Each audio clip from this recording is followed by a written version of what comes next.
علی بھائی، میں سورۃ الکہف جب اسکول میں ایک دفعہ اس کی تفسیر پڑھا رہا تھا تو ایک بہت اچھی جگہ سے مجھے اس پوری سورت کو 4 پوائنٹس میں اس کی سمری ملی، جو کہ ہم نے پہلے بھی تذکرہ کیا تھا کیونکہ یہ جز 15 میں بھی بات رپیٹ ہوئی ہے. آج ہم جز 16 کر رہے ہیں انشاءاللہ. تو سورۃ الکہف کا باقی تقریباً آدھا حصہ، تھوڑا حصہ جو ہے وہ اس جز میں ہے. تو سورۃ الکہف کے اندر اللہ تعالیٰ نے 4 ٹیسٹس کا ذکر کیا ہے. ٹیسٹ آف فیتھ ہے اصحاب الکہف کے واقعے میں، پھر اسی طرح جو ٹیسٹ آف ویلتھ ہے وہ ان 2 لوگوں کے قصے میں ہے، پھر اسی طرح موسیٰ علیہ السلام اور خضر علیہ السلام کے واقعے میں ٹیسٹ آف فیتھ ہے، اور یا اس کو ٹیسٹ آف نالج بھی یا ٹیسٹ آف پیشنس بھی کہا جاتا ہے. اور پھر اسی طرح چوتھے میں جس میں ذوالقرنین علیہ السلام کا ذکر ہے اس میں ٹیسٹ آف پاور کو کہا جاتا ہے. تو میں یہ پارہ کیونکہ شروع ہوتا ہے جب قصہ ہے موسیٰ علیہ السلام اور خضر علیہ السلام کا، تو اس واقعے کی طرف تھوڑا سا اشارہ کر کے اس سے لیسنز جو ہیں وہ لینا چاہوں گا. اس واقعے میں موسیٰ علیہ السلام نے ٹریول کیا خضر علیہ السلام کے ساتھ، اور 3 ایونٹس تھے جن کا اپیرنٹلی موسیٰ علیہ السلام کو ان کی سمجھ نہیں آئی. He could not make sense کہ یہ کیوں ہو رہا ہے ایسے، اور وہ اپیرنٹلی ایول ایکٹس تھے. اور میں اسٹریس کر رہا ہوں وہ اپیرنٹلی ایول ایکٹس تھے، یعنی کہ سب سے پہلے انہوں نے ایک بچے کو قتل کر دیا، سب سے پہلے ایک کشتی کو انہوں نے تھوڑا سا خراب کر دیا، پھر انہوں نے ایک بچے کو قتل کر دیا، اور پھر اسی طرح ایک جگہ پہ انہوں نے دیوار بنائی لیکن اس کے اگینسٹ اجرت نہیں لی. اپیرنٹلی انہوں نے ازیوم کیا کہ یہ دس واز ناٹ گڈ. تو یہاں پہ بعد میں جا کے پھر ہمیں پتہ لگتا ہے کہ اس کی تعویل بتائے گی کہ نہیں، اس کے پیچھے واز اے گریٹر گڈ. تو اس میں I think problem of evil بھی ایڈریس ہوتا ہے کہ کس طرح اللہ رب العزت جو ہیں وہ اپیرنٹلی بری چیزوں میں سے بہت سارا خیر لے آتے ہیں. اور میں یہاں پہ اشارہ کروں گا سورۃ البقرہ کی اس بہت پیاری آیت پہ جو اس پورے موضوع کو سمرائز کرتی ہے. اللہ تعالیٰ فرماتے ہیں وَعَسَىٰ أَن تَكْرَهُوا شَيْئًا، ہو سکتا ہے تمہیں کوئی چیز بہت بری لگ رہی ہو. اور یہ آیت میں اور آپ ہر کوئی اپنے لائف پہ فٹ کر سکتا ہے. بہت ساری ایسی چیزیں ہیں جو کہ ہمیں اچھی نہیں لگ رہی ہوتی، اپیرنٹلی ہمیں لگ رہا ہوتا ہے کہ یہ ہمارے لیے بری ہیں، لیکن اللہ کہتے ہیں وَعَسَىٰ أَن تَكْرَهُوا شَيْئًا وَهُوَ خَيْرٌ لَكُمْ. ہو سکتا ہے کوئی چیز تمہیں بہت بری لگ رہی ہو لیکن اس میں تمہارے لیے خیر ہو. وَعَسَىٰ أَن تُحِبُّوا شَيْئًا، اور ہو سکتا ہے کوئی چیز تمہیں بہت محبوب ہو. وَهُوَ شَرٌّ لَكُمْ، لیکن اس میں تمہارے لیے شر ہے. وَاللَّهُ يَعْلَمُ وَأَنْتُمْ لَا تَعْلَمُونَ. میں اکثر قصہ سناتا ہوتا ہوں، پرابلم آف ایول جو ہے نا وہ میرے لیے ایک پرسنل لائف ایونٹ سے میرا حل ہو گیا. اور پرابلم آف ایول کیا ہے؟ جو لوگ کہتے ہیں کہ جی دنیا میں اتنا ایول کیوں ہے، لوگ اس کو جسٹیفائی نہیں کر پاتے، جس کو عام الفاظ میں پرابلم آف ایول کہا جاتا ہے. میں اپنے والد صاحب کی کلینک پہ موجود تھا، تو وہاں پہ ان کے جو ڈسپینسر ہیں انہوں نے ایک چھوٹے سے بچے کو، بیسکلی ایک والد آئے اپنے بچے کو لے کے، بچہ بیمار تھا، رو رہا تھا. تو ڈسپینسر جو ہیں انہوں نے ایک بڑا سا انجیکشن لیا، والد نے بچے کا جو ہے نا وہ پجامہ نیچے کیا اور ڈسپینسر نے ہنستے ہنستے جو ہے وہ انجیکشن لگا دیا. اس ایک ایونٹ نے میرے لیے پرابلم آف ایول کو حل کر دیا کہ دیکھیں اپیرنٹلی دیکھنے والے دیکھ رہے ہیں کہ یہ کیا ایول منظر ہے کہ والد فیسیلیٹیٹ کر رہا ہے، بچے کو ایک پین دے رہا ہے، اور ایک اور بندہ ہنستے ہنستے انجیکشن لگا رہا ہے، لیکن this is for the greater good, بچے کے لیے، یعنی کہ بچے کے لیے. تو اسی لیے اللہ رب العزت جو ہماری زندگی میں ایونٹس لے کے آتے ہیں وہ ہمارے لیے ہی خیر ہے، اور یہ اللہ کے رب ہونے کی علامت ہے. مجھے یاد پڑتا ہے ڈاکٹر بلال فیلپس حفظہ اللہ نے بھی شاید اسی سے نا ایک متعلق ایک مثال دی تھی ڈینٹسٹ کی. انہوں نے کہا تھا کہ اگر آپ دیکھیں کہ ڈینٹسٹ کے پاس جب ماں لے کے جا رہی ہے تو اس ٹائم بچے کے لیے سب سے بڑا ایول جو ہوتا ہے نا وہ شخص وہ ڈاکٹر ہوتا ہے اس ٹائم. تو انہوں نے کہا کہ لیکن ہر ایک کو پتہ ہے، دنیا کو ساروں کو پتہ ہے کہ یہ چیز اس بچے کے لیے خیر کا باعث ہے. اور وہ کہتے ہیں، انہوں نے بڑی پیاری بات کی اس کے بعد، انہوں نے کہا کنکلوژن یہ ہے کہ اگر انسان اپنے آپ کو کم از کم اللہ کے سامنے ایک بچہ بھی سمجھ لینا کہ میری عقل چلیں، اللہ کی سمجھ اور انسان کی سمجھ میں تو زمین آسمان کا فرق ہے، یعنی اس سے بھی زیادہ فرق ہے، لیکن اگر انسان اپنے آپ کو اتنا سمجھ لے کہ میری عقل ایک بچے جتنی ہے اور اللہ کی ایک ڈاکٹر جتنی ہے، تو پھر بھی انسان کو بڑا اعتماد ہوگا اس بات پہ کہ اللہ تعالیٰ اصل میں جو میننگ دیتے ہیں نا پرابلمس کو، مثلاً کہ اس سے ہمارے گناہ معاف ہوتے ہیں. ایک مشہور حدیث بھی جو ہے کہ ایک مومن کے سارے امور جو ہیں وہ بہت امیزنگ ہیں، کہ کیا مفہوم کیا ہے اس حدیث کا؟ یعنی سب معاملہ اس کے لیے خیر، سب معاملات الا خیر ان ہیں. الامر كله عجبا لامر المؤمن الا ان الامر كله له خیر. ذرا کوٹ کر دیں، میرے ذہن میں وہ حدیث نہیں ہے اس وقت. کہ مومن کا معاملہ بڑا عجیب ہے اور اس کے سارے معاملات یعنی ہر حالت میں اس کے لیے خیر ہی خیر ہے. ولیس ذلک الا للمؤمن، اور یہ صرف مومن کے لیے اور کسی کے لیے نہیں. ان اصابته ضراء صبر، اگر کوئی تکلیف آتی ہے تو صبر کرتا ہے، لکان خیر اللہ، اس کے لیے بہتر. وان اصابته سراء شکر لکان خیر اللہ، اگر اس کو اچھائی پہنچے تو شکر ادا کرتا ہے اور اس کے لیے بہتر ہے. علی بھی میں یہاں پہ جیسے آپ نے بات کی ماشاءاللہ سورہ کہف کے حوالے سے، تو سورہ کہف کی جو یہ جو خاص طور پہ 16 پارہ ہے، اس کے آغاز میں اللہ تعالیٰ نے ظاہر ہے وہ حضرت خضر علیہ الصلوۃ والسلام نے جو اس کی بتائی ریالٹی اس انسیڈنٹس کی، اس حوالے سے 3 چیزیں ذکر کی گئی ہیں. انٹرسٹنگ بات یہ ہے جیسے ذیشان بھائی آپ نے بات کی تھی کہ 3 انسیڈنٹس ہیں. 2 انسیڈنٹس جو ہیں وہ نیک ماں باپ کے حوالے سے ہیں، یعنی ایک انسیڈنٹ تو ایک بادشاہ کے حوالے سے ہے، اور 2 انسیڈنٹس جس میں 2 نیک ماں باپ کا ذکر ہے. مثال کے طور پہ پہلا انسیڈنٹ جس میں خضر علیہ الصلوۃ والسلام نے ایک بچے کو قتل کر دیا، تو اس کے بارے میں کیا کہا اس کی ایکسپلینیشن میں آیت نمبر 80 میں وَأَمَّا الْغُلَامُ فَكَانَ أَبَوَاهُ مُؤْمِنَيْنِ فَخَشِينَا أَن يُرْهِقَهُمَا طُغْيَانًا وَكُفْرًا، کہ اس لڑکے کے دونوں ماں باپ جو تھے مومن تھے یعنی نیک تھے، تو اللہ تعالیٰ نے چاہتے تھے کہ اس کو اللہ تعالیٰ اس سے بہتر فَأَرَدْنَا أَن يُبْدِلَهُمَا رَبُّهُمَا خَيْرًا مِّنْهُ زَكَاةً، یعنی بچے کو اگرچہ بچے کا مر جانا ایک ماں باپ کے لیے تکلیف دہ تھا، لیکن ان کے ایمان کی وجہ سے اللہ تعالیٰ نے ان کو اس سے بہتر چیز عطا کی. دوسری چیز یہاں پہ جو اگلی آیت جو تیسرا واقعہ ہے اس کے اندر بھی نیک بچوں کا ذکر ہے، یعنی ان کے یعنی بچوں کے والدین کا ذکر ہے، جس میں وہ جو ایک دیوار تھی جس کو انہوں نے صحیح کیا، وَأَمَّا الْجِدَارُ فَكَانَ لِغُلَامَيْنِ يَتِيمَيْنِ فِي الْمَدِينَةِ، آیت نمبر 82 میں، کہ وہ جو دیوار تھی وہ 2 غلاموں کے لیے تھے، وَكَانَ تَحْتَهُ كَنْزٌ لَهُمَا، ان کے نیچے ایک خزانہ تھا، وَكَانَ أَبُوهُمَا صَالِحًا، ان دونوں کے جو والدین تھے وہ نیک تھے. اس سے پتہ چلا کہ نیک والدین کا یعنی والدین کی نیکی کا ڈائریکٹ اثر انسان کی اپنی اولاد پر ہوتا ہے. اور میں سمجھتا ہوں کہ جو والدین نیک ہیں، جو باعمل اور با کردار ہیں، اگر اللہ نہ کرے وہ اپنے بچوں سے دور ہو بھی جاتے ہیں یا ان کے بچے کچھ وقت کے لیے ان سے دور ہو جاتے ہیں یا پھر وہ دنیا سے رخصت بھی ہو جاتے ہیں، تو ہم یہ امید کر سکتے ہیں کہ اللہ تعالیٰ ان کے والدین کی نیکی کی وجہ سے ان کا خیال رکھیں گے. جیسے اس آیت میں کہ اللہ تعالیٰ نے حضرت خضر کے ذریعے ان کے اکنامک یا فائنینشیل مسئلے، کیونکہ دیکھیں ایک باپ کے لیے کیا تکلیف یعنی کیا ڈر ہوتا ہے، کیا فیئر ہوتا ہے کہ میں چلا جاؤں گا تو ان بچوں کو کون سنبھالے گا، تو اللہ نے ان کی نیکی کی وجہ سے ان کو سنبھالا، یہاں پہ ذکر کیا. اور میں یہاں پہ 1-2 حدیثیں ذکر کرنا چاہتا ہوں جلدی سے.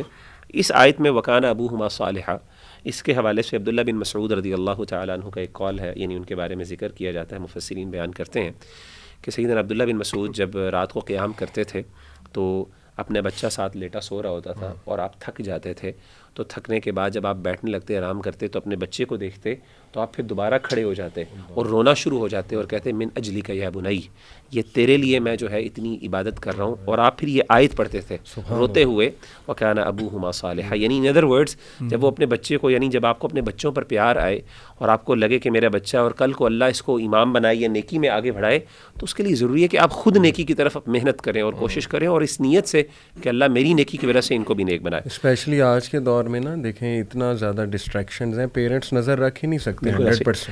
اچھا، اس میں ایک اور حدیث میں ذکر کرنا چاہتا ہوں کہ اللہ کے رسول صلی اللہ علیہ وسلم، اس سے پتہ چلتا ہے والدین کی نیکی کا کتنا اثر پڑتا ہے. آپ صلی اللہ علیہ وسلم نے فرمایا کہ 3 دعائیں ایسی ہیں یستجاب لہن، جو ہمیشہ جو ہے نا وہ مستجاب یعنی 3 دعائیں ایسے ہیں جن کا جواب اللہ فوراً دے دیتے ہیں، یعنی قبول ہوتی ہیں. اس میں ایک دعوت المظلوم ہے، ایک مظلوم کی دعا ہے، دوسری آپ نے فرمایا دعوت مسافر کی ہے، اور تیسری دعوت الوالد لولدہ، کہ والد کی دعا جو اپنے بچے کے لیے کرے. اور آخری ایک حدیث میں کہتا ہوں، اور یہ انشاءاللہ پوائنٹ میرا کنکلوڈنگ پوائنٹ ہے اس حوالے سے، کہ میں سمجھتا ہوں کہ ایک والد سب سے بڑا گفٹ اپنی اولاد کو پتہ کیا دے سکتا ہے، کہ ان کو حرام سے بچا دے اور ان کو حلال کھلا دے. میں کہتا ہوں یہ اس باپ کی نیکی بھی ہے، اور یہ اتنا بڑا احسان ہے میں سمجھتا ہوں کہ جو شاید باقی سارے احسان چھوٹے ہیں، کہ اگر وہ یہ دیکھے کہ اپنے بچوں کے بارے میں کنسرنڈ ہو کہ ان کے منہ میں ان کے پیٹ میں کوئی ایسا لقمہ نہ جائے کہ جو حرام کا ہو. جیسے کہ حدیث میں آتا ہے نا کہ نبی صلی اللہ علیہ وسلم نے فرمایا ایما جسم نبت من الحرام فالنار اولی بہ، کہ جو بھی جسم جو ہے اللہ معاف کرے وہ حرام کے اوپر پلے تو وہ آگ کے زیادہ قریب ہے. یعنی ان ادر ورڈز کہ آگ نیچرلی اس کا افیکٹ ہوتا ہے انسان کے کردار پر، یعنی حرام چیز انسان کے کردار اور گفتار کو خراب کرتی ہے.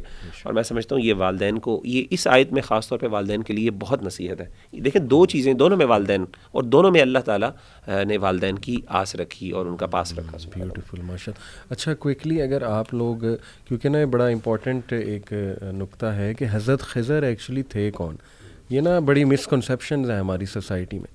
کچھ لوگ جیسے کہتے ہیں کہ وہ زندہ ہیں آلویز، اور وہ مطلب آج بھی لوگوں سے ملتے ہیں، اور جیسے ایک کانسیپٹ آپ کو پتہ ہے صوفیاء کرام کا بھی ہے کہ وہ آتے ہیں اور مدد کرتے ہیں وغیرہ وغیرہ. تو was he a prophet, was he an angel, was he a human being? یہ اگر کوئکلی آپ میں سے کوئی اس پہ روشنی ڈال دے، کلیئرٹی ہو جائے گی بڑی. بس اس میں یہی ہے علی بھائی، جیسے ہمیں پتہ چلتا ہے اس میں اگرچہ علماء کا اختلاف ہے کہ کیا وہ مفسرین کا کیا وہ تھے، نبی تھے یا پھر جو ہے کہ اللہ کے کوئی ولی تھے، نیک آدمی تھے. بظاہر تو یہ معلوم ہوتا ہے ایویڈنسز سے کہ وہ اللہ تعالیٰ کے نبی تھے، کیونکہ انہوں نے کئی دفعہ اپنے ایکشن کو جو ہے اللہ کی طرف منسوب کیا کہ یہ اصل میں اللہ تعالیٰ کے حکم سے سارے معاملات ہو رہے ہیں. تو ظاہر ہے اللہ تعالیٰ کے ساتھ ان کا وحی کا تعلق تھا.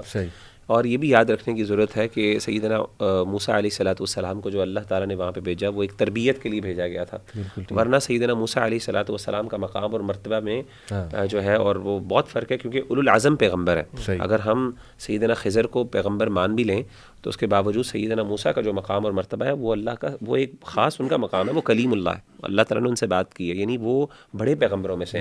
لیکن اللہ نے تربیت کے لیے، جیسا کہ اس حدیث کے کانٹیکسٹ میں بھی آتا ہے کہ انہوں نے ایک دفعہ کسی بندے نے سوال کیا کہ کیا آپ اس دنیا میں سب سے بڑا عالم کون ہے؟ تو انہوں نے کہا کہ میں ہوں.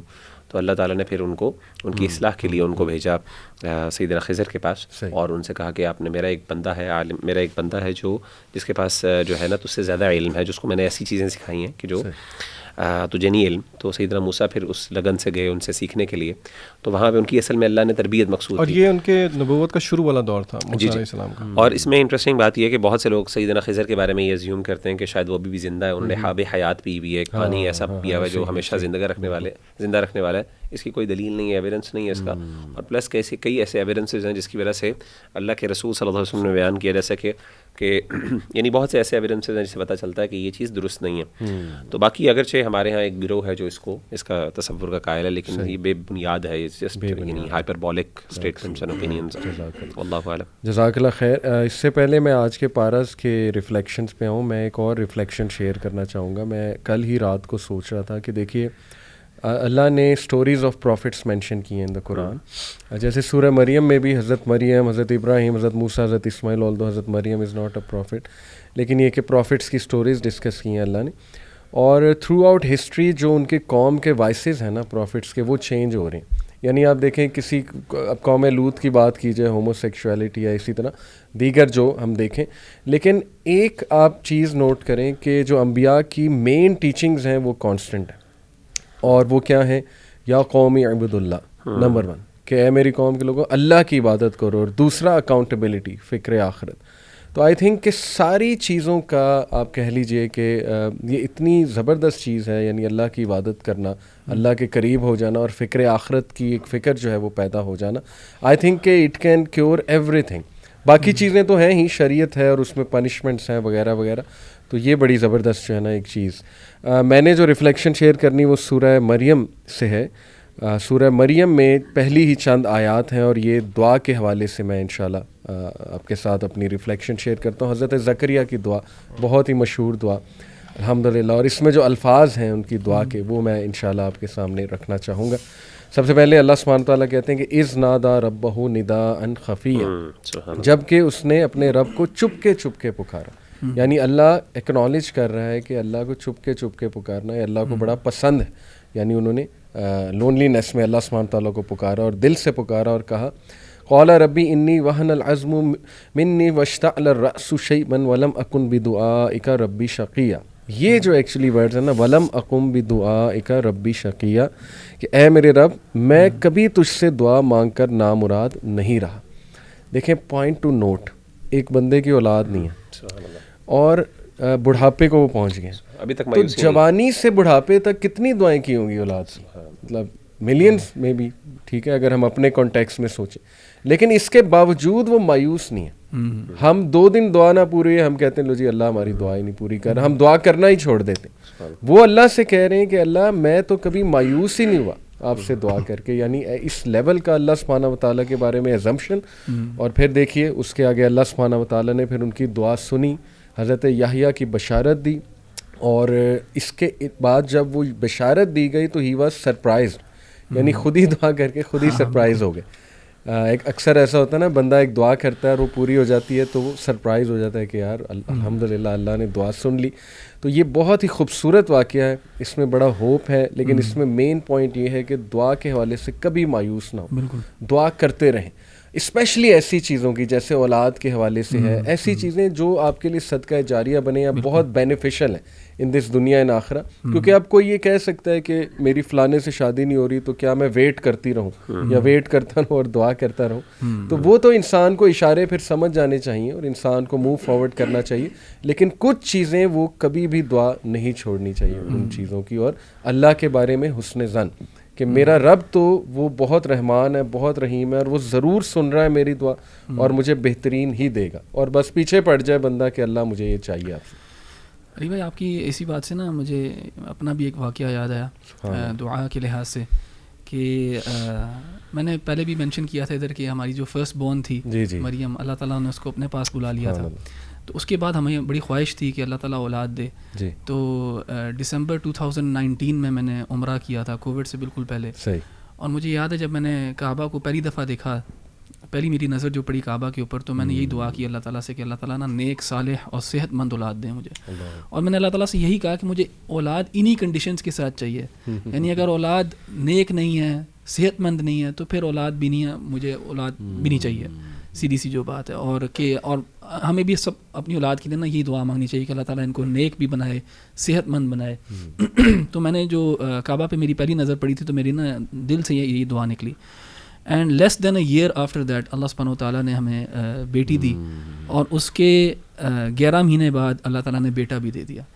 تو لیس دین 2 ایئرس کے اندر اللہ تعالیٰ نے مجھے ایک بیٹی بھی دی. وَلَمْ أَكُنْ بِدُعَائِكَ رَبِّ شَقِيًّا کا عملی بالکل بالکل. اور یعنی میں بھی کبھی بھی واللہ کبھی بھی میں مایوس نہیں ہوا, یا اللہ تعالیٰ نے مجھے کبھی مایوس نہیں کیا جب بھی میں نے اللہ سبحانہ وتعالیٰ سے مانگا ہے.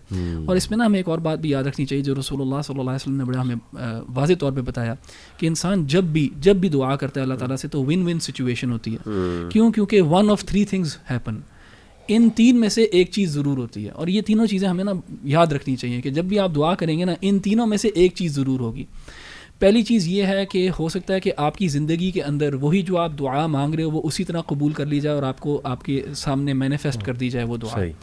دوسری چیز جو ہو سکتی ہے وہ یہ ہے کہ اللہ سبحانہ وتعالیٰ آپ کی وہ دعا تو نہ قبول کرے, لیکن آپ کی طرف اگر کوئی مصیبت آنی تھی, کوئی مشکل آنی تھی, تو وہ آپ سے وہ ٹال دے گا. کوئی بھی پرابلم آنی تھی وہ اللہ تعالیٰ دور کر دے گا. So you won't get what you prayed for, لیکن something that was destined for you, جو کہ کوئی ایول تھا, کوئی ہارم تھی, تو اللہ تعالیٰ اس کو دور کر دے گا آپ سے. یہ سیکنڈ پاسبلٹی ہے. تھرڈ پاسبلٹی یہ ہے کہ اللہ سبحانہ وتعالیٰ نہ آپ کی دعا اس دنیا میں قبول کرے گا, نہ آپ سے کوئی مصیبت ٹالے گا, لیکن آپ کے لیے اور میرے لیے کچھ بہتر رکھ لے گا اس دعا کے عوض آخرت کے دن. یہاں تک کہ رسول اللہ صلی اللہ علیہ وسلم کہتے ہیں کہ انسان کو جب اس کے جو ڈیڈز ہیں وہ پیش کیے جائیں گے تو اس میں جو گڈ ڈیڈز ہوں گی تو وہ انسان کہے گا کہ میں نے اس کے لیے کوئی عمل ہی نہیں کیا, تو اللہ سبحانہ وتعالیٰ کہے گا کہ تم نے فلاں دعا کی تھی جو میں نے قبول نہیں کی, اس کا عوض جو ہے, اس کا اجر جو ہے میں آج تمہیں دے رہا ہوں. تو انسان اس وقت ہوپ کرے گا کہ کاش میری کوئی بھی دعا دنیا میں قبول نہ ہوئی ہوتی اور سب مجھے جو ہے نا اجر ادھر ہی مل رہا ہوتا. سو یہ 3 پاسبلٹیز ہیں, ان میں سے ایک ہوگی ہی ہوگی.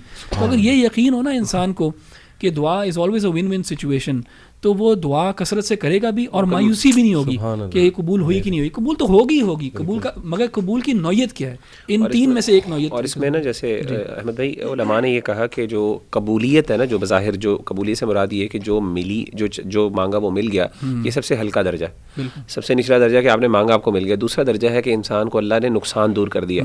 اور کبھی انسان لاجیکلی اپنے آپ سے پوچھے کہ اگر مجھے آپشن دی جائے کہ مجھے کوئی چیز مل جائے یا کوئی نقصان سے میں بچ جاؤں, کس کو پریفر کرے گا؟ ہمیشہ انسان نقصان سے بچنے کو پریفر کرے گا.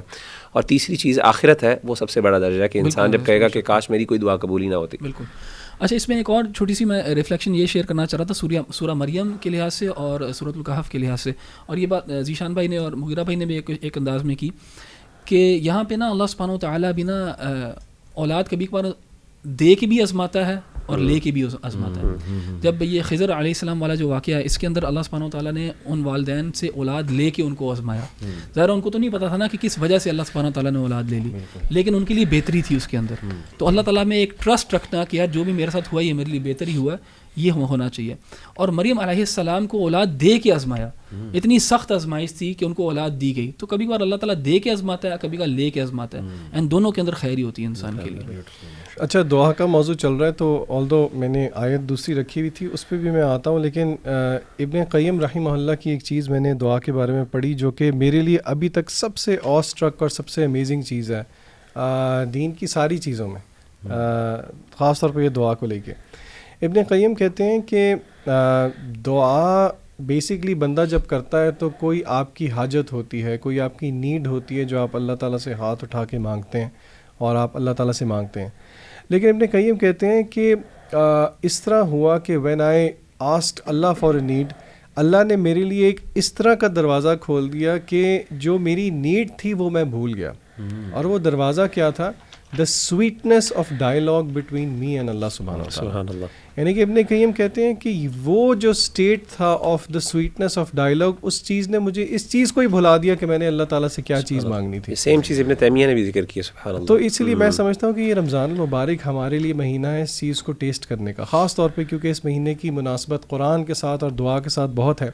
اور خاص طور پہ وہ لوگ جو کہ اعتکاف کریں گے آخری 10 دن میں, ان کے لیے تو بہت انکریجڈ ہے بیکاز وہاں پہ مومنٹس آف سیکلوژن آپ کو کافی ملتے ہیں. تو خاص طور پہ اس چیز کو ہمیں بہت زیادہ جو ہے وہ ایکسپیرینس کرنا چاہیے. اچھا, میں نے سورہ مریم سے آیت نمبر 59 اپنے سامنے رکھی ہوئی ہے. اس آیت میں ایک وعید ہے, ایک تھریٹ ہے ان لوگوں کے لیے جو کہ نماز نہیں پڑھتے. اور انفارچونیٹلی ہمارے لیے, ہمارے معاشرے کے اندر, ہم ایک مسلم معاشرے میں رہتے ہیں, لیکن اٹ از ویری انفارچونیٹ. آپ ہماری ورک پلیسز کو دیکھ لیں, ہمارے تعلیمی اداروں کو دیکھ لیں, ہمارے دفاتر کو دیکھ لیں کہ they are not catered for نماز. یعنی کہ جو نمازی ہیں ان کو اتنی دقت ہوتی ہے اس چیز میں. یعنی کہ آپ, مغیرہ نے بھی ایک دفعہ پہلے مثال دی تھی کہ آپ رمضان میں مسجد کی حاضری دیکھیں اور غیر رمضان بلکہ عید والے دن ظہر کی ہی دیکھیں. اللہ رب العزت فرماتے ہیں آیت نمبر 59 میں سورہ مریم کی, فَخَلَفَ مِن بَعْدِهِمْ خَلْفٌ أَضَاعُوا الصَّلَاةَ, کہ but they were succeeded by generations, یعنی کہ ان کے بعد ایسی قومیں آئیں جنہوں نے اضاعوا الصلاۃ, اپنی نمازوں کو نگلیکٹ کرنا شروع کر دیا, ضائع کرنا شروع کر دیا. پہلی صفت. دوسری صفت واتبعوا الشہوات, اور اپنی شہوات کی پیروی کرنا شروع کر دی. فسوف یلقون غیا, تو دے ول سون فیس ایول کانسیکوینس. اور اس کی تفسیر میں امام ابن کثیر ایک صحابی کا قول لے کے آئے ہیں کہ غیا سے مراد یہاں پہ جو ہے وہ it is this is a valley in the hell fire which is very deep and its food is a filth. تو یہ ایک بہت ڈیٹرنٹ ہے جو ہمارے سامنے قرآن مجید کا موجود ہے, جو کہ اس چیز کو بہت ہلکا سمجھتے ہیں کہ خیر ہے کوئی بات نہیں, نماز پڑھی نہ پڑھی ایک ہی بات ہے. اللہ نے اس چیز کو ہلکا نہیں سمجھا, بلکہ یہ دو صفات, نمازوں کا نہ پڑھنا, ان کو ضائع کرنا, اور اپنی شہوات کی پیروی کرنا, یہ سبب بتائے ہیں دونوں جہنم میں جانے کے لیے. بارک اللہ فیک. اچھا, میں اس میں ایک چیز ایڈ کروں گا, خاص طور پہ سورہ مریم کی ذکر کیا تو سورہ طٰہٰ جو آگے ہے اس حوالے سے سورہ طٰہٰ کے شروع میں آیت نمبر 29 میں اللہ تعالیٰ کا ایک ڈائلاگ ذکر ہوا ہے کہ سیدنا موسیٰ علیہ الصلوۃ والسلام کے ساتھ, کہ اللہ تعالیٰ نے سیدنا موسیٰ علیہ الصلوۃ والسلام کو اپنے یعنی حکم دیا کہ جا کے فرعون کو دعوت دیں. تو وہاں پہ سیدنا موسیٰ علیہ الصلوۃ والسلام نے اب ایک ٹائرنٹ کو فیس کرنا ہے, تو وہاں پہ جب اللہ تعالیٰ سے مانگا ان ریٹرن کہ اللہ مجھے ہیلپ چاہیے, تو معجزات نہیں مانگے. یہ معجزات بڑی انٹرسٹنگ بات یہ ہے کہ معجزات اللہ تعالیٰ نے خود عطا کیے تھے سیدنا موسیٰ علیہ الصلوۃ والسلام کو. جیسے ہم آگے پڑھتے ہیں سورہ طٰہٰ کے اندر مختلف جگہوں پہ اللہ نے کہا کہ دیکھو اللہ نے ان کو جو کچھ معجزے دیے, وَلَقَدْ آتَيْنَا مُوسَىٰ 9 آیَاتٍ بَيِّنَاتٍ, فسد 9 معجزے اللہ نے دیے جس کا ذکر اللہ نے بنی اسرائیل میں کیا. لیکن یہاں پہ سیدنا موسیٰ علیہ الصلوۃ والسلام نے جو مانگا تو اپنا بھائی مانگا. اور میں سمجھتا ہوں کہ کسی بھی بڑے مشن کے لیے انسان سب سے اہم چیز جو ہوتی ہے وہ افراد ہوتے ہیں, مالی وسائل نہیں ہوتے. یعنی جہاں پہ فرعون ہے تو وہاں پہ پیسے, خزانے, کچھ بھی مانگ سکتے تھے, لیکن انہوں نے کیا مانگا؟ اپنا بھائی مانگا. وَاجْعَل لِّي وَزِيرًا مِّنْ أَهْلِي هَارُونَ أَخِي اشْدُدْ بِهِ أَزْرِي وَأَشْرِكْهُ فِي أَمْرِي. تو میں سمجھتا ہوں کہ کسی بھی آرگنائزیشن کے اندر, خاص طور پہ اور دعوتی مشن کے اندر, سب سے امپورٹنٹ ہوتے ہیں افراد اور ہیومن ریسورس ہوتے ہیں. اور اس چیز کا اللہ تعالیٰ نے یہاں پہ ذکر کیا. اور اسی طریقے سے آپ دیکھیں ذوالقرنین کا بھی ہے, قال ما مکنی بہ, جو ہم نے سورہ کہف میں پڑھا تھا, قال ما مکنی فیہ ربی خیر فاعینونی بقوۃ. انہوں نے کہا مجھے پیسوں کی ضرورت نہیں ہے, میرے ساتھ مدد کرو. یعنی افرادی قوت آئے, ہیومن ریسورس میرے ساتھ آ کے لگے تو ہم یاجوج ماجوج کو روکیں گے. اس سے پتہ چلتا ہے کہ ہمیشہ افراد کے اوپر انویسٹمنٹ, اور ان لوگوں سے بعد تو ہمیں جو ہے نا مالی وسائل یا مادی وسائل کے بجائے ہیومن ریسورس کے پیچھے جانا چاہیے اور ان کی تربیت اور ان کا تزکیہ کرنا چاہیے تاکہ ہم انشاءاللہ خیر حاصل حاصل کر سکیں. ایک اور چیز جو میں سورۃ طٰہٰ کے حوالے سے ذکر کروں گا, چھوٹا سا پوائنٹ ہے. آیت نمبر 43 کے اندر اللہ تعالیٰ نے ذکر کیا اذهبا الی فرعون انہ طغی, کہ اللہ تعالیٰ نے حضرت ہارون کو بنایا ان کے ساتھ ہم سفر, اور ان سے کہا کہ آپ جائیں دونوں, اور کہا فقولا لہ قولا لینا لعلہ یتذکر او یخشی, کہ آپ دونوں جاؤ, اس نے سرکشی کی ہے فرعون نے, اور اس کے ساتھ نرم بات کرو. یعنی آپ امیجن کریں کہ فرعون ہے اور اللہ تعالیٰ اسے کہہ رہے ہیں کہ نرم بات کرو. اس سے پتہ چلا کہ دعوت کے میدان میں مایوسی نہیں ہونی چاہیے. یعنی فرعون ہے, اس کو بھی اللہ کہہ رہے ہیں اس کے ساتھ نرم بات کرو. یعنی کہ فرعون سے زیادہ ایول تو کوئی کون نہیں ہو سکتا ہے. یعنی فرعون گالی ہے, اگر آپ کسی کو فرعون کہیں تو وہ گالی ہوتی ہے ہمارے یہاں, لیکن اس کو اللہ تعالیٰ کہہ رہے ہیں کہ اس کے ساتھ بھی نرم بات کرو. کیوں ہو سکتا ہے؟ اس سے پہلے بات مایوسی. تو دعوت کی فیلڈ میں چونکہ ہم دعوت کی فیلڈ سے متعلق ہیں, تو یہ سمجھنا ہے کہ اگر آپ بڑے سے بڑا ٹائرنٹ بھی کھڑا ہوا ہے نا, تو اگر آپ کے مایوس ہے نا کہ اس کو ہدایت نہیں ملنی, تو آپ کی دعوت کا یہ دعوت کی فیلڈ نہیں, پیرنٹنگ ہو گئی, ہر جگہ ایجوکیشن ہو گئی, یہ رول ہر جگہ. اور دوسری چیز نرمی, فقولا لہ قولا لینا لعلہ یتذکر, اس کو نرم بات کرو, ہو سکتا ہے اس سے وہ کیا کرے, نصیحت حاصل کر لے. اس کا مطلب ہے نرمی اور نرم بات کرنا بڑے سے بڑے ٹائرنٹ کو بھی کیا, اس کا بھی دل نرم کر سکتا ہے. یعنی جو ڈیفیکلٹ لوگ ہیں ان سے نرمی سے وہ زیادہ بینیفیشل ہے ایز کمپیئر ٹو سخت بات. بالکل ایسے ہی ہے. جزاک اللہ. میں کوئکلی 2 ریفلیکشن سورۃ طٰہٰ سے, ایک تو چونکہ ذیشان آپ نے دعا کا ٹاپک الحمدللہ چھیڑ دیا, باقیوں نے بھی, تو یہ جو ہے اللہ, آپ نے کہا نا سویٹنس انہیں وہ مل گئی اللہ سبحانہ تعالیٰ سے بات کرنے کی, تو یہ بڑا خوبصورت پیسج ہے. حضرت موسیٰ علیہ السلام سے اللہ جب سوال پوچھتے ہیں نا, وما تلک بیمینک یا موسیٰ, اے موسیٰ تیرے ہاتھ میں کیا ہے, حالانکہ اللہ کو تو پتہ تھا. تو دیکھیں he was so excited to talk to اللہ سبحانہ و تعالیٰ. جیسے میں آپ سے پوچھوں آپ کے ہاتھ میں کیا, اگر آپ ایکسائٹیڈ نہیں ہیں آپ کہیں گے موبائل ہے, لیکن اگر آپ ایکسائٹیڈ ہیں آپ کو نظر نہیں آ رہا, آپ کہیں گے آپ کو نظر نہیں آ رہا, لیکن اگر آپ محبت کرتے ہیں مجھ سے, جو آئی ہوپ آپ کرتے ہیں, اور ایکسائٹیڈ ہیں, تو آپ کہیں گے علی بھائی یہ موبائل ہے, اس میں گیمز ہیں, اس میں ایپس ہیں, اس میں یہ کرتا ہوں. تو دیکھیے موسیٰ علیہ السلام نے جواب دیا, قال ہی عصای اتوکأ علیہا وأحش بها على غنمی ولی فیہا معارب اخری. موسیٰ نے جواب دیا یہ میری لاٹھی ہے, اس پر میں ٹیک لگا کر چلتا ہوں, اس سے اپنی بکریوں کے لیے پتے جھاڑتا ہوں, اور بھی بہت سے کام ہیں جو اس سے اور بھی بتانا چاہ رہے تھے, اور بھی بتانا چاہتے ہیں. یعنی he wanted to talk to اللہ. سو الحمدللہ جب ہم نماز پڑھتے ہیں تو سورہ فاتحہ از اے ڈائلاگ ود اللہ. آئی تھنک اس فیلنگ کو انٹرنلائز ہم کریں کہ اللہ ہمیں جواب بھی دے رہے ہیں, اور ہم اللہ سے بات کریں, اور دعا کی سویٹنس بھی الحمدللہ جو ہے. اور سیکنڈ جو ریفلیکشن ہے وہ بہت امپورٹنٹ پوائنٹ ہے, سورہ طٰہٰ کا اینڈ آلموسٹ ہے, اور اس میں حضرت آدم علیہ السلام کو جو انسٹرکشن دی گئی تھی دنیا میں بھیجنے سے پہلے, ومن اعرض عن ذکری فإن لہ معیشۃ ضنکا, جو کوئی بھی میری وحی سے آراز کرے گا, میری انسٹرکشن سے آراز کرے گا, فإن لہ معیشۃ ضنکا, تو پھر اس کے لیے بہت ہی ایک ہارڈ لائف ہے, اس کی لائف میں تنگ دستی ہوگی. ونحشرہ یوم القیامت اعمیٰ, اور پھر ہم اس کو اندھا کر کے اللہ معاف کرے جو ہے اٹھائیں گے. تو یہ جو معیشۃ ضنکا ہے, میں تھوڑا سا اس کے حوالے سے جو ہے وہ آپ کے سامنے پوائنٹ رکھتا ہوں. دیکھیں number 1, his life will be hard in this world. اس سے جنرل مراد ہے کہ ہارڈ ہوگی اس کی زندگی, کافی مشکلات ہوں گی. ہی ول ہیو نو ٹرینکولیٹی, غنا نہیں ہوگا, اطمینان نہیں ہوگا, سکون نہیں ہوگا, نہ ہی شرح صدر ہوگا, یعنی ٹروتھ کو شاید وہ دیکھ نہیں پائے گا. Rather his chest will be constrained even if he appears to be in comfort outwardly, and he wears whatever he likes, eats whatever he likes, and lives whatever he wants, he will still not be happy. تو that is the general تفسیر of معیشۃ ضنکا. اور اس کا دل جو ہے وہ کبھی بھی سرٹنٹی اور جو ہے نا وہ فیتھ کو نہیں پائے گا, یعنی پاکیزہ زندگی نہیں ہوگی, جس کا ہم نے ذکر کیا نا, حیات طیبہ. بالکل حیات طیبہ. تو آئی تھنک یہ ہمارے لیے بڑی وارننگ ہے. اور اس سے میں آڈینس کو ایک پوائنٹ جو مینشن کرنا چاہتا ہوں وہ یہ کہ ریلیجن کو پریکٹس کریں. ریلیجن کیم تاکہ ہم اس کو پریکٹس کر سکیں, صرف سنا نہ کریں. آج کل پوڈ کاسٹ بہت ہیں, ٹھیک ہے, آج کل لوگ نا کہتے ہیں ہم نے یہ والا پوڈ کاسٹ سنا, ہم یہ سن رہے ہیں, ہم اس اسکالر کو فالو کر رہے ہیں. دیکھیں آپ سن تو بہت کچھ رہے ہیں, پوائنٹ از کہ آپ پریکٹس کتنا کر رہے ہیں. اور لوگوں کو شارٹ کٹس چاہیے ہوتے ہیں نا کہ بس جی ہمیں کچھ ذکر اذکار بتا دو, ہم کریں, ہمارا مسئلہ حل ہو جائے. تو پریکٹس تو وہ کر نہیں رہے, اور ذکر اذکار سے مسئلہ حل کرانا چاہ رہے ہیں. تو وہی تو پریکٹس کے لیے آئی ہے, بڑا امپورٹنٹ پوائنٹ ہے. جزاک اللہ. اچھا, یہاں پہ مغیرہ بھائی نے بات مینشن کی تھی نا آپ نے کہ فرعون سے کہا گیا کہ اس سے جا کے نرمی سے بات کرو. دیکھیں کبھی کبھار ہوتا ہے کہ نرمی سے بات کرنے کا بھی فائدہ بھی نہیں ہوتا کبھی کبھار, لیکن ڈیفالٹ وہی ہے, اور انسان کو نرمی سے ہی بات کرنی چاہیے. اینڈ اصل جو چیز ہے وہ یہ ہے کہ ہدایت جو ہے وہ اللہ سبحانہ و تعالیٰ کے ہاتھ میں ہی ہے. کبھی کبھار ہم بہت زیادہ کوشش کرتے ہیں اور ہم مایوس بھی ہو جاتے ہیں لوگوں سے, اور ہم کمپلین بھی کرتے ہیں کہ اللہ تعالیٰ کیوں نہیں اس کو گائیڈ کر رہا, کیوں نہیں اس کا دل بدلتا. دیکھیں انبیاء نے بھی کوشش کی، اور اسی طرح سورہ مریم میں نا ابراہیم علیہ السلام کا واقعہ ہے جہاں پہ ابراہیم علیہ السلام جو ہے اپنے والد سے بات کر رہے ہیں اور بڑی ہی پیار بھرے انداز کے اندر بات کر رہے ہیں، یا ابتی کہہ کے کہ میرے پیارے ابو، اور پورا ان کے ساتھ مخاطب ہو کے ان کو سمجھا کہ کیوں آپ اس چیز کی عبادت کرتے ہیں کہ جو نہ سن سکتے ہیں نہ آپ کے لیے کچھ کر سکتے ہیں، کیوں شیطان کی پیروی کرتے ہیں، اور بہت ایک اچھے اور احسن انداز کے اندر میں آپ کے لیے دعا کروں گا. لیکن ان کے والد کا کیا رویہ ہوتا ہے، وہ بہت سختی سے جھاڑ دیتے ہیں ان کو اور کہتے ہیں کہ اگر دوبارہ تم نے میرے پاس آئے تو تمہیں میں رجم کر دوں گا، I will stone you to death basically. لیکن پھر بھی ان کا جواب کیا ہوتا ہے کہ میں آپ کے لیے جو ہے نا استغفار کروں گا، میں اپنے رب سے جو ہے نا آپ کے لیے معافی مانگوں گا.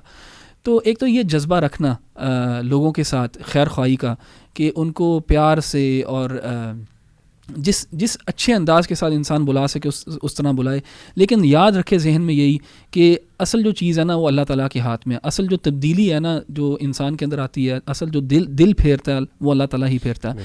اور یہ ہم کانٹراسٹ کر سکتے ہیں رسول اللہ صلی اللہ علیہ وسلم کی زندگی کے ساتھ بھی، کہ رسول اللہ صلی اللہ علیہ وسلم کی زندگی میں ابو طالب جو تھے وہ رسول اللہ صلی اللہ علیہ وسلم کے والد کی طرح کے تھے. وہی پوزیشن رکھی ہوئی تھی ابو طالب نے رسول اللہ صلی اللہ علیہ وسلم کے لیے، اور رسول اللہ صلی اللہ علیہ وسلم کو بے حد محبت تھی ابو طالب سے، بہت ہی زیادہ. یہاں تک کہ جب ابو بکر کے والد جو ہیں صدیق رضی اللہ عنہ کے جو والد ہیں، جب وہ مسلمان ہوئے تھے تو ابو بکر صدیق رونے لگ گئے. تو رسول اللہ صلی اللہ علیہ وسلم نے پوچھا کہ تم رو کیوں رہے ہو، تمہیں تو خوش ہونا چاہیے کہ تمہارا باپ جو ہے اتنی بڑی عمر میں جو ہے وہ اسلام قبول کیا اس نے. تو ابو بکر صدیق رو رہے تھے اور کہہ رہے تھے کہ میں اس لیے نہیں رو رہا، میں اس لیے رو رہا ہوں کہ کاش میرے باپ کی جگہ جو ہے نا ابو طالب ہوتا. اللہ. کیونکہ ان کو پتا تھا کہ رسول اللہ صلی اللہ علیہ وسلم کو کتنی یہ چیز تکلیف دیتی تھی کہ ابو طالب جو تھے وہ اسلام قبول کیے بغیر جو ہے نا اس دنیا سے چلے گئے تھے.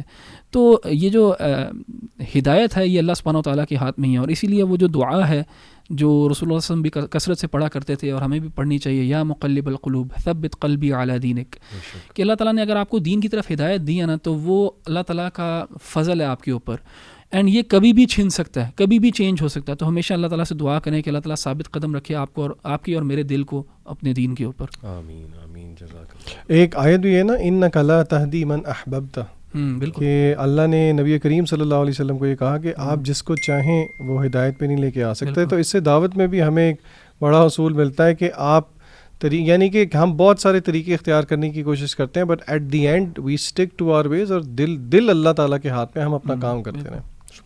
جزاک اللہ خیر.